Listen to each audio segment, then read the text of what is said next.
We go now on to a very important subject, is the postponement of the NEET and NET and other similar exams.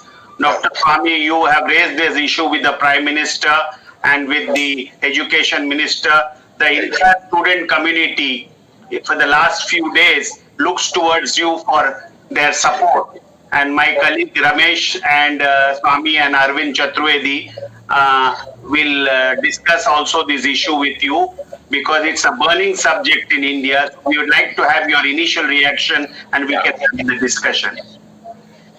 Well, first of all, lakhs of students will have to appear in the exam. I think it's on Monday or Tuesday, one of these days. Yeah, it's the first week of September and the middle of September. There are 2 days. Achha, okay, it's not on Monday. There's still time. Yeah. They have come to me just now. They haven't come to me all these days. And they should have come to me before they went to court. Because in court, somebody has made an error. Because what the government said in court is that we have a policy not to extend the examination date. And so the court said, and this is it's a well-established principle in PILs and other things, that if there is a policy decision of the government, it is called Balco versus the Union of India, that was the case. If it is government policy, in a PIL, the courts will not interfere. But in 2G spectrum scam, I brought in a new criterion, that if the policy is arbitrary, unreasonable, and malified, then the court can interfere. I originally used it in the Ram Setu matter, where it was being said, it's a policy, it's economic policy, blah, blah. But then I said, but you can't do it. If there's a shorter way, cheaper way, which I said is put a railway line from Tuticorin to Calcutta, is much cheaper than put it through the sea by digging a canal on the bed of the ocean. So you can always do that. And somehow that has not been moved by their lawyers. And so the court simply said, this is a policy matter, we will not interfere. They didn't say that these students didn't have any justified legitimate arguments. So the court has court works according to rules, and they have to. So that it doesn't be chaotic. And so they lost it. I wish they had come before they had gone to court, because I would have got them a victory in the court itself. But anyway, every person in law thinks that he can do better than other lawyers. There's no disparagement of anybody I'm making. I'm just saying that this point should have been argued and the court would have been sympathetic. Now, they've come to me now. So I first spoke to the minister. And Nishank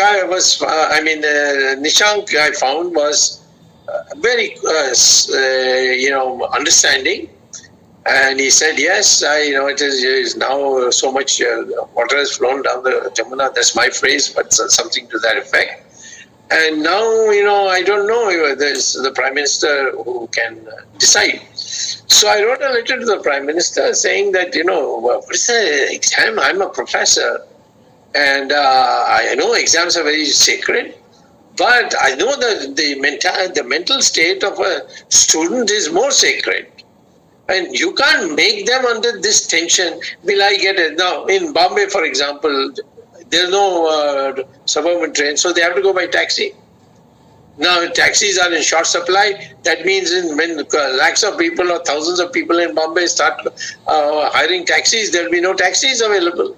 And taxis also take advantage and ask for exorbitant fares. Now, why all this? And for what? In Ayush exam, there's a ministry called Ayush Ministry. They have postponed it. And the admissions of colleges is also only in end of December. and in some cases in January. So why can't we postpone this after the rainy season? Because in Guwahati, in Assam, in Bihar, in several states, there are flood conditions. How are people going to come? How are the exam centers going to be secure? So all these taken after Diwali, it should be held. And if they decide to hold it under these conditions, students this is a make or break exam for them. So some of them will commit suicide. Already I'm told 20, is that right, Jagdish? 20 people have known to have committed suicide already. Yes, we have got reports from different parts from the student community. Right. About 20 have committed suicide in different. Supposing tomorrow 500 students commit suicide, what will be our reputation in the world? We are already, when we are doing good work, we are being, criticized abroad, like in CAA and in Article 370. But here, when young boys start committing suicide, because for them now it will look very bleak, that they will either lose a year or they will not be able to get into college of their choice. So all these things to put together, I would urge the government, please don't, it's not a party matter anymore. Our party will suffer tremendously if we don't postpone the election after Diwali. But I'm not looking at it from the point of view of party. I'm saying that this will be a blot on India, on India. That we are so insensitive that we must have an examination when the admissions are themselves not before December. So therefore, I would urge everybody, whoever has access to the Prime Minister, please inform him that this should be adjourned, should be postponed. I don't think that the Minister of Education will have any difficulty in accepting that, and this will be something that will give the students now a relaxed way to study also, because they probably on all this tension they have not been able to study.